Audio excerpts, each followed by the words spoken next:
We should be able to, if he has HDMI out. Looks like it. Go ahead and move around. Oh, wait.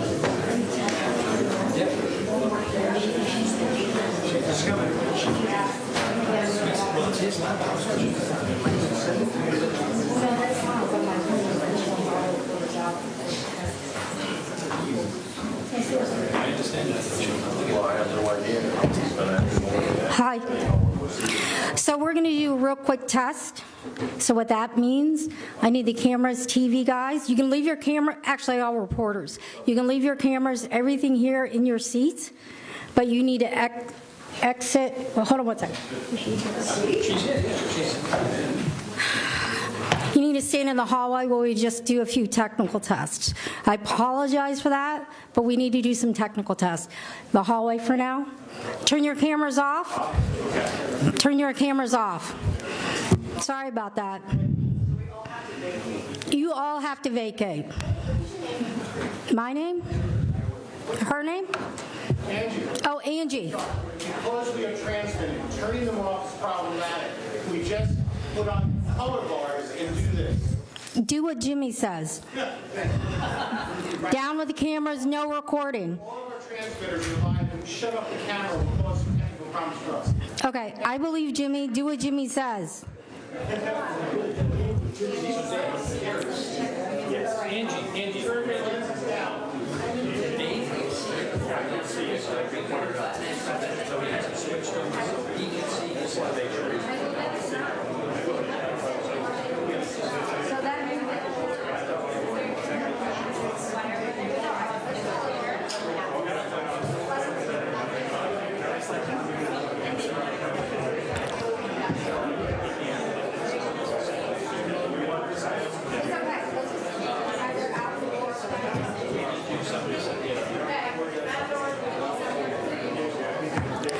Media, please exit that door on your right, second door.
is in all frames for language access here in Maine and throughout the United States. They're grieving and have a right to know the latest information in ASL. So thank you for being cognizant of our ASL in your pictures and TV. Thank you. How quickly will we start?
All right, thank you very much again for joining us. My name is Mike Soschuk, and I am the Commissioner for the Department of Public Safety. For starters, let me just say, for the consideration of the 4 deaf victims and their family, we are requesting that the ASL interpreter is in all frames for language access here in Maine and the U.S. They are grieving and have a right to know the latest info in ASL. You can see we've changed this a little bit, the kind of the setup from earlier today. And again, as we continue to evolve, right? Lots of podiums, lost our maps. The whole thing was a little bit of a mess earlier, to be quite honest. And our victims in this investigation, the people that are doing the work, deserve better than that. So I would also tell you that we're kind of looking for a larger venue as well. The chains here and everything else seems to work. We're going to use some technology for some pictures here right off the bat. So I would say that, again, thank you for joining us. It's been a busy day for our law enforcement officers and our partners around the state. I'm going to give some updates from what we found, but the real primary reason I wanted to bring you back in today was we wanted to really identify the victims and show their pictures.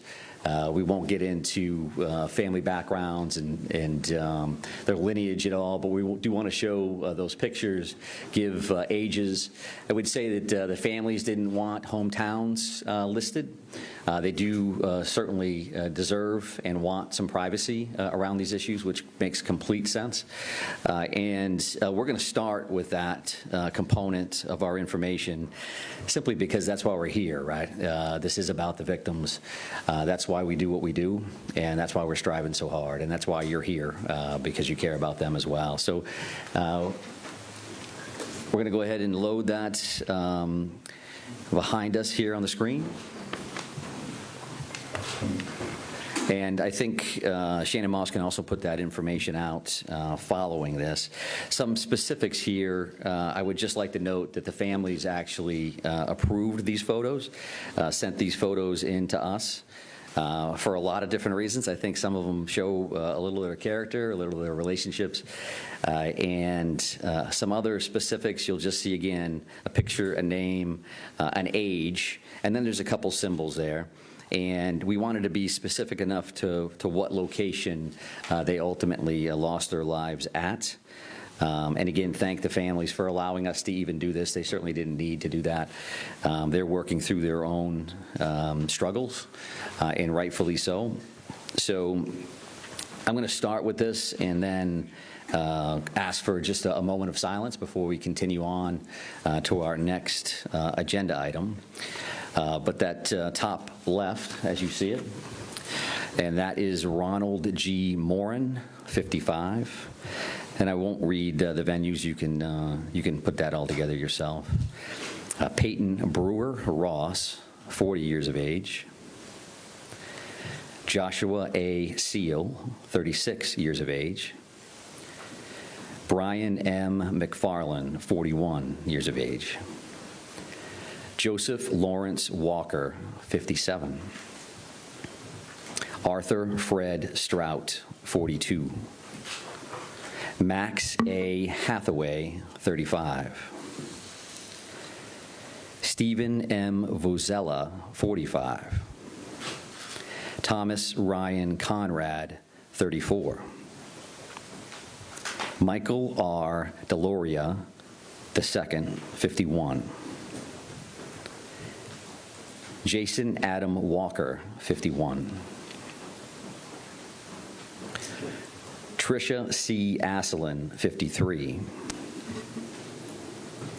William A. Young, 44. Aaron Young, 14, his son.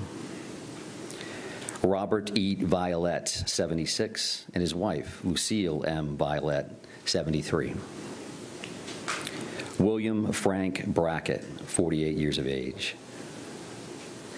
Keith D. McNair, 64. Just have a moment of silence. Thank you.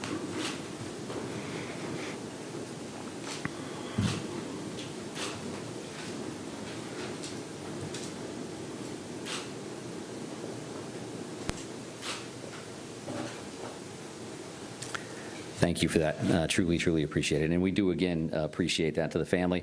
They did give us those photos.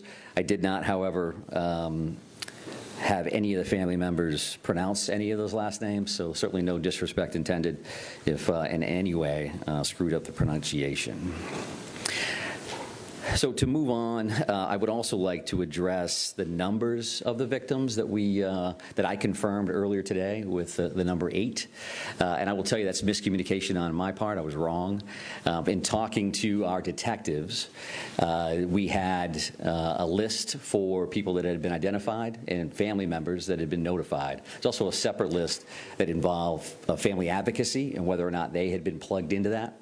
So the reality here is that all 18 of those victims, everybody that we listed here today, everybody has been identified and their families have been notified. So we were in contact with them.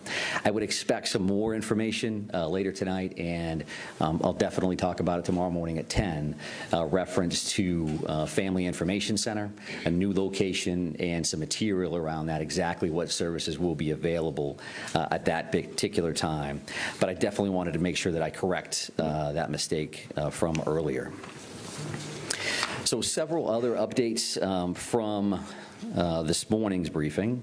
I know that Shannon has sent along the aerial maps that we showed or tried to show here on the board, so you have received those.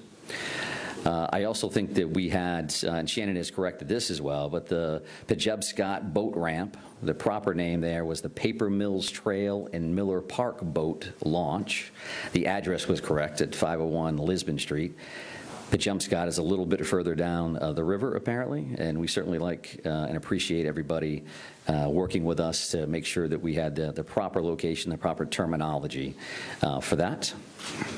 And other additional updates, the boat launch search of the river, the Androscoggin, they're still out there right now, and they'll be there as long as they can based on the light.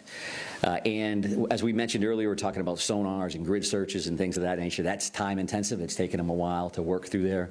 They want to make sure they do it right. So we're not going to finish that search this evening. I would be surprised if you ever saw divers in the water overall.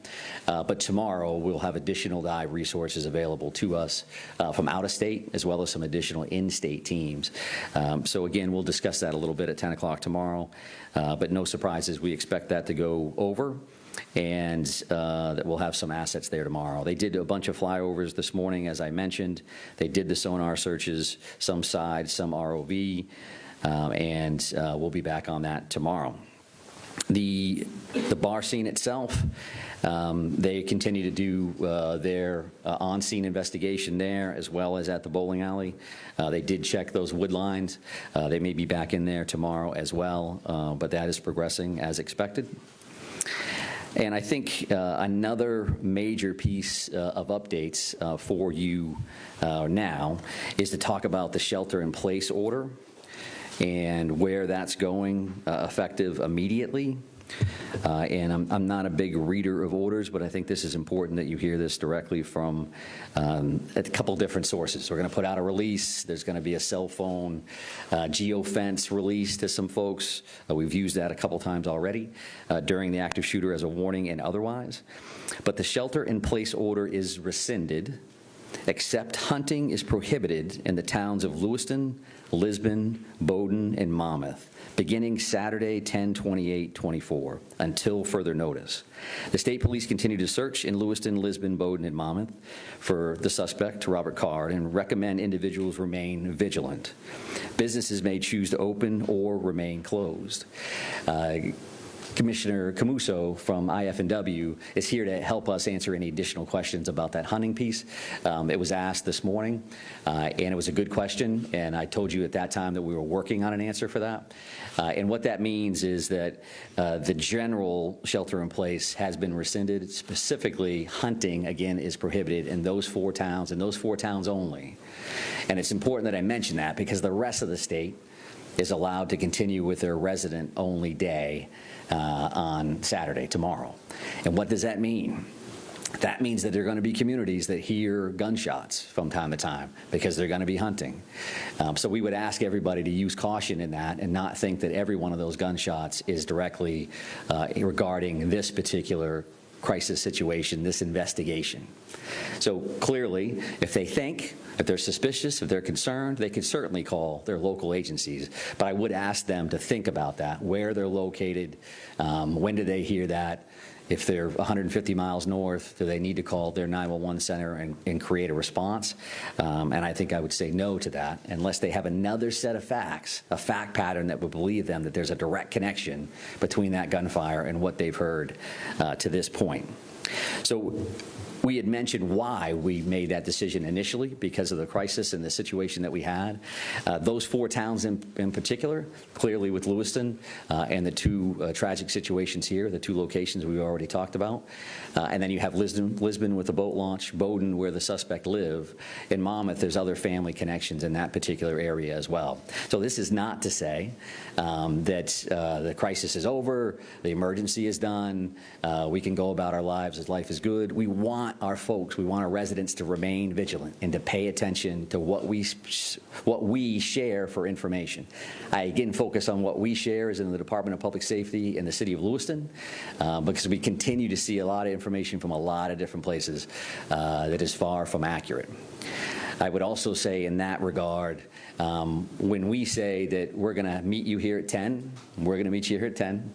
And when we say we're going to notify you, we are going to notify you in the afternoon if we're going to get together and what time that is. I just encourage you to believe that until I prove you wrong, and I won't. And I say that because we've heard some other stuff. There's going to be a press conference at 1 o'clock, and then our PIO, who's incredibly busy, gets 100 emails that says, is it going to be 1 o'clock or is it going to be this? And you've got got a job to do, I get it, and we're trying to help you do your job, and if you could help us do our job, that would be greatly, greatly appreciated. So that is some of those pieces for updates from what we worked on this morning. A couple of additional things. Neighborhood canvases, as an example, I did not speak to that. So we talked about large deployments of officers in various locations. What would that look like? Neighborhood canvases could be a couple of officers knocking on a door. And that's going to be happening at various locations around this particular area in multiple towns. Again, if somebody's using their own common sense and they say that doesn't seem right, then sure, call. But you could have 2 uniformed officers or 2 officers with clearly displayed badges jumping out of a marked car to come talk to you as detectives. There was a question this morning around arrival times at the 2 locations, and we had done some research on that, which was hot off the presses walking out the door to come here today. So spare time, as we had mentioned earlier, that initial 911 call occurred at 6:56 p.m. And by the CAD system, or the computer-aided dispatch system, so somebody calls in on a radio and they says, now I'm out at that location. The first officer, the first Lewiston officer arrived based on that system at 7 p.m., so 4 minutes later. The reality there, however, is that there were 4 plainclothes police officers that were shooting on the range in that general area. They hear that call come in, and they're walking into the bar, or rather the bowling alley, in about a minute and a half. So they don't have radios, they weren't in uniform, they hear it as they're at the range, they respond to the address immediately, and then they address the threat and clear the building. For that same location, right, spare time, as an example, you have Lewiston, it's a self-contained police department, they work with everybody, so it's not uncommon to see the Maine State Police in town, but they don't have specific areas to patrol. Calls came in to dispatch centers for the Department of Public Safety that would control the Maine State Police, as an example, at 6:57, so a minute-ish later. And we didn't have necessarily troopers right inside the town, so 11 minutes later our first trooper arrives, which is not uncommon actually, and that's a pretty good response time considering it's an urban atmosphere and troopers aren't here. The second set of calls, as we've discussed, came in at 7:08. So this is the bar and grill. And the first Lewiston officer is responding there at 19:13 or 7:13 p.m., so 5 minutes later. And then really it becomes exponential after that, as an example. Should have mentioned this earlier, but spare time, a minute after those initial officers respond, 8 more are there. Now we're saying now everybody's starting to roll in at about the same time, and about 10 officers are responding to the bar and grill immediately thereafter. You got the first folks, and then people are just showing up from the police department and other locations. And that particular call for service for the Maine State Police through Department of Public Safety dispatches, we got that second call at 7:10, about 2 minutes later than the Lewiston Center received it, and we had officers responding and arriving 3 minutes later. So why is that? They're already flying to the first address, and now we got a second call, and now they're diverting to that second call. So it's obviously they're in town, and they're running hard to that location. So those are the arrival times that I was asked about earlier today. I think based on the list that I made this morning, I think that's all we had for information. And I'll just call that kind of updates and follow-ups, things that I knew you were asking. There were some additional questions from the general public, which has been good for us to receive those through these, right? They get a chance to see stuff, and then they reach out and say, what does this mean? We had a bunch of people reach out about that shelter in place, and what does that mean, and what should I do, and what does that look like? And rather than answer those through conversations with city staff, city leadership, police chiefs, we decided to rescind that order again, but recommend that people remain vigilant as they move forward. So I do appreciate them reaching out, and all of that contact has something to do with our ultimate decision. Where do we go from here? So with that in mind, that's the information that I was asked, and the information that I can update. We do have, I believe, the suspect picture up here as another piece. And the reason that we did this is because it's been quite some time. We've seen that photo, and you have a bunch of different photos. This, in fact, has more of the physical description of his height and weight, and his more official hair and eye color. You could guess at that based on some of the photos that you see, but why do that if we can directly give you that information? So if you could freshen up any material that you have there. It does again show that brown hooded sweatshirt and dark colored cargo pants that are in the photo that we had released earlier, which showed him walking in to spare time with that firearm. So I think that's the information that I wanted to get out to you today. I appreciate you coming back or holding on. I know you have long days and long nights, so that piece you were going to be around anyway, I'm sure. But I am, again, happy to try to take some questions and answers. The chief is here as well, but we did want to keep this tight from an operational standpoint. So, yes, sir. Go back to the timeline. Yeah. 4 officers were at the range, right? So can you just go over that again? Yeah, sure. So officers are required to qualify a certain number of times a year, right? So in this particular instance, the officers are in plain clothes. They're shooting at a range right around the corner. The call comes in. They hear that, and they're going to respond, which just speaks to when these things happen, everybody's going. You could be a detective, the chief's bailing out of the station, you could be wherever. Everybody goes. So being Lewiston officers, they go, we know where that is. Everybody gets in the car and they immediately go to spare time to help in any way they can, not knowing that in fact they're going to be the closest there and the first out. So that cuts almost 2.5 minutes off the original or the initial uniform police officer's response. And that's not uncommon from a police standpoint. Sometimes you got months where you're thinking, boy, I'm right around the corner when all this stuff happens. And sometimes I'm on the other side of the city when other stuff happens. We're very, very lucky that the officers were that close, because I think you save lives with time responses. And in an urban atmosphere, depending on where everybody is and how busy the night is, that response could have been much longer than that. Sir, yes, sir. Have there been any credible sightings of the suspect by either law enforcement or the public since the shooting took place? Yeah, so we have, again, 530 plus tips and leads that have come in. Some of those have been sightings. Some of those have been, and I would say as simple as, but hey, I've got a vacant house that's in this location. I own a barn that I'm afraid to go to. There's something over here that concerns me. So those things run the gamut. And I'm also going to use that opportunity to the FBI supervisory agent in charge, Jody Cohen, who has been with us during these press conferences.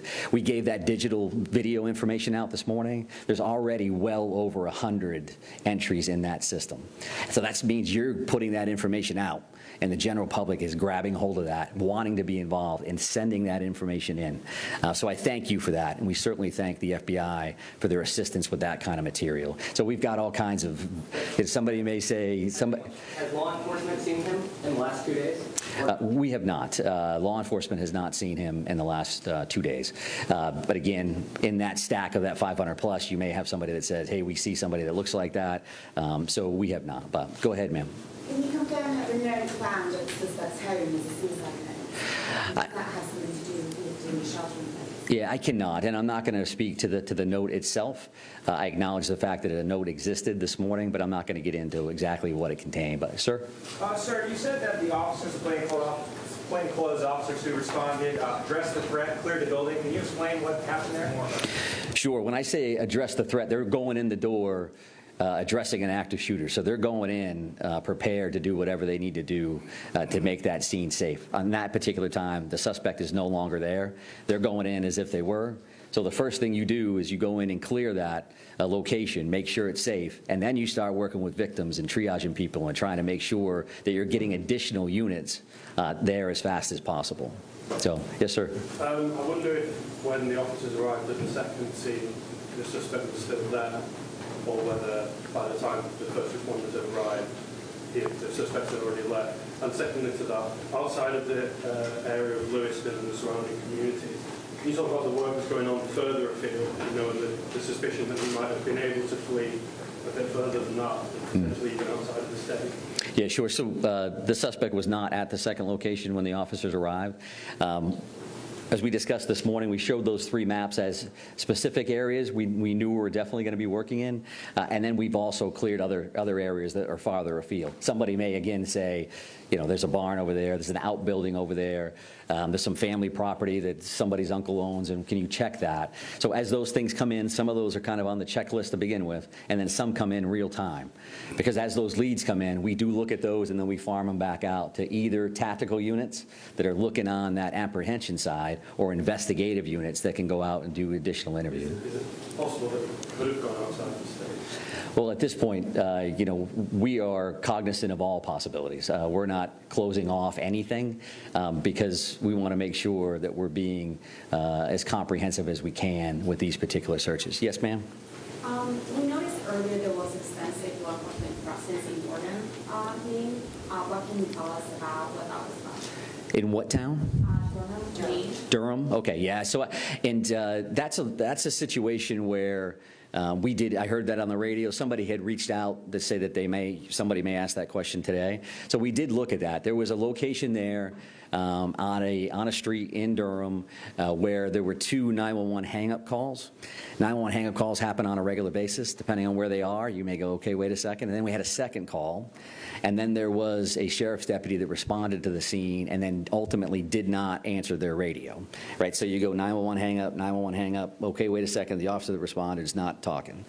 That could be for a lot of different reasons. Again, based on the circumstances, we're certainly concerned about something like that. So officers did respond, made sure that he was safe, the scene was safe, and they moved on. So there was no direct connection to the suspect in this scenario, at least in today's call for service. Yes, sir. Have you at this point secured or gone to all the residents, every place where he had lived previously? Have you gone to each one of those homes? And additionally, at this point, have you executed all available search warrants? Search warrants at the houses, at his car, social media, electronics. Have you put all of those search warrants in, or are there still others to be? There's still a lot of work to be done around the search warrant side of the house, just based on workload alone. I don't know, however, have we searched every house that he's had over the last amount of time? Certainly the ones that most recent. There's a Bowdoin connection, which caused a bit of a stir last night. That was a location we were concerned about.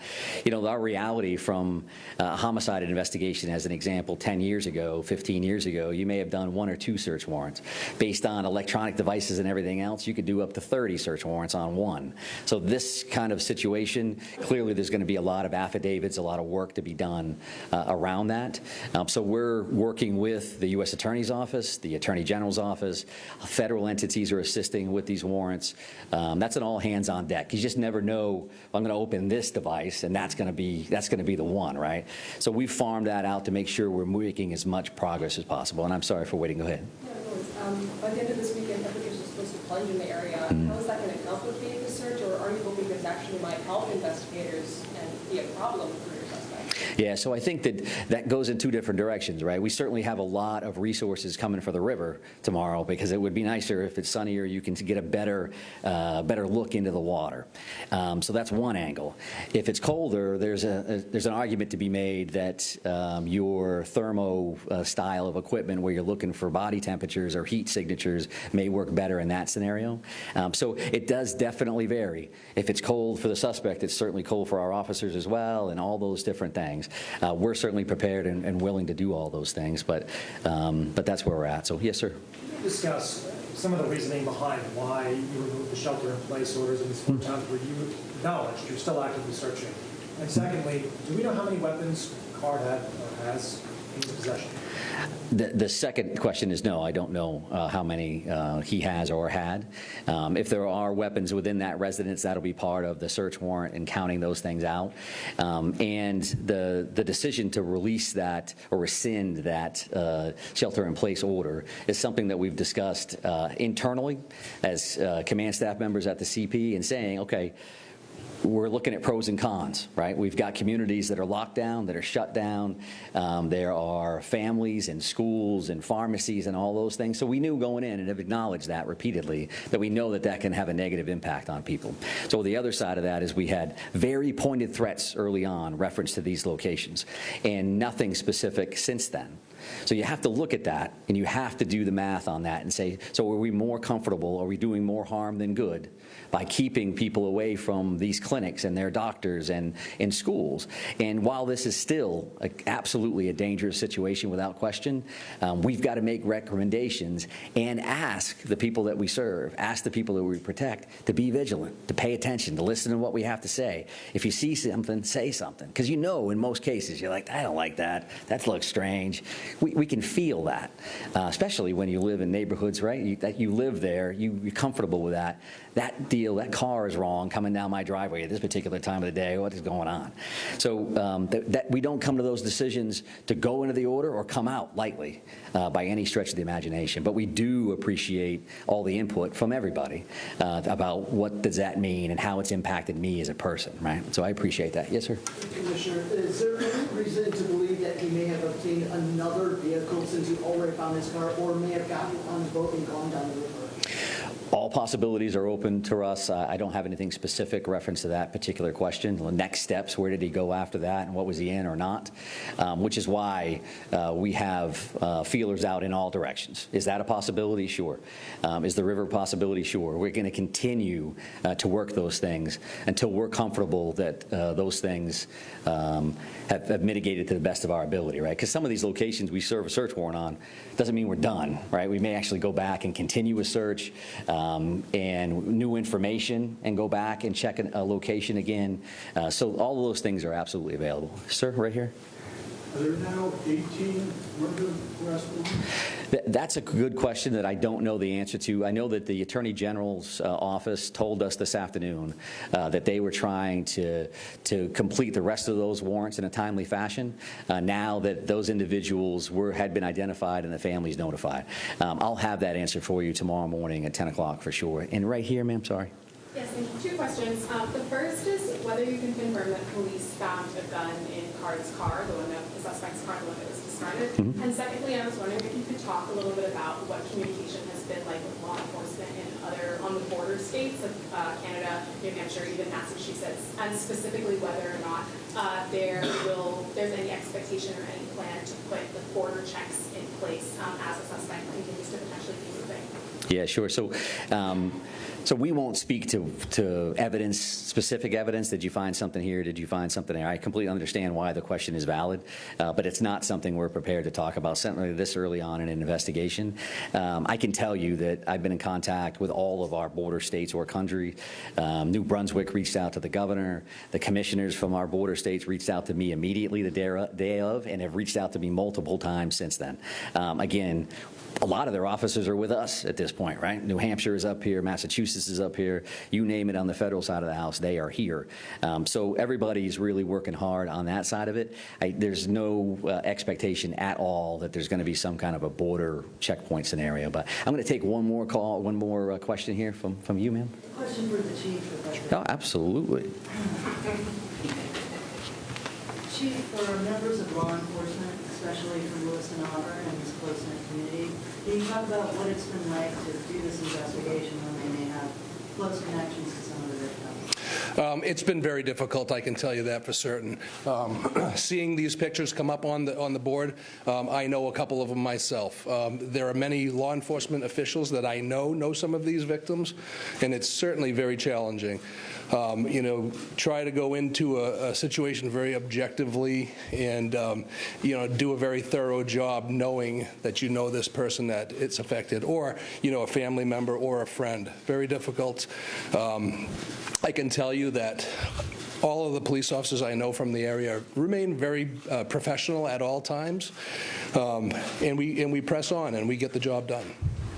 Chief, just quickly, what is it like, if you could provide perspective, processing those scenes, those two scenes where the shootings took place? Some of the complexities, are you dealing with 50, showcasing hundreds? What are just some of the complexities? Yeah, again, the state police has the lead on this investigation. I can't comment on that. I can tell you that in scenes that I've investigated personally or that I've been to, it happens a lot. It takes a long time to process these scenes. It's nothing that happens in a quick manner like Mike mentioned earlier this morning. It doesn't happen in an hour and the case is solved. These things take time. Commissioner, is the boat still missing? I'm not prepared to answer that question, but I do appreciate that. And as I mentioned, thank you very much for being here. We really do appreciate that. And we'll continue to strengthen this partnership and get out as much information as we can. So have a nice evening. Thank you. 10 o'clock tomorrow. And it will be here unless we change the venue. Don't email me about it.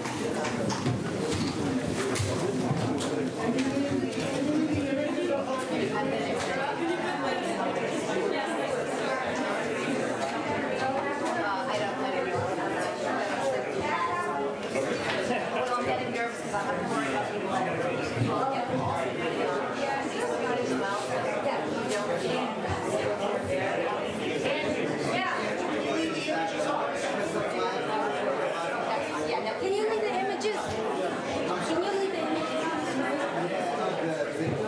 Yeah. I was just gonna ask, like, when you just Shane and yeah, Shane and Bobby.